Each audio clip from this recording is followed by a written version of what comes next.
সত্য যুগে এরকম একজন রাজা ছিল, অত্যন্ত প্রভাবশালী আর নিজের কাজে খুব ব্যস্ত, ঠিক যেরকম আমরা খুব ব্যস্ত। সত্য যুগে এই স্থানে মানে নবদ্বীপ ধাম, বলুন নবদ্বীপ ধাম কি? তো গোত্রুম দ্বীপে সত্য যুগে এই স্থানে ছিল রাজা, সব জানে, সুবর্ণসেন তার নাম। তো সত্য যুগে নবদ্বীপ ধামে একজন রাজা বাস করতেন, সেই রাজার নাম হচ্ছে সুবর্ণসেন। কি নাম? জোরে জোরে কি নাম? এই কাহিনী আপনারা আজকে মুখস্থ করে নিয়ে যাবেন, জীবনে কাজে দেবেন। বহুদিন রাজ্য কইল, পরেতে বার্ধক্য হইল, তবু নাহি কার্যেতে বিশ্রাম। রাজ্য চালাতে চালাতে বৃদ্ধ হয়ে গেছে,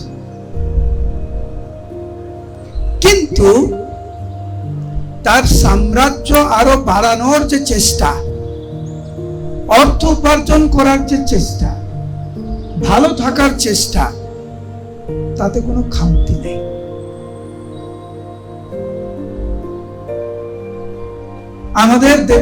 আমাদের জীবনে অনেকটা এইরকম। আমাদের কর্ম জীবনে হোক, সংসারের জীবনে হোক, যে শিক্ষার জীবনে হোক, আমরা এতটা ব্যস্ত হয়ে পড়েছি যে জীবনের যে পরম উদ্দেশ্যটা আমরা ভুলে গেছি।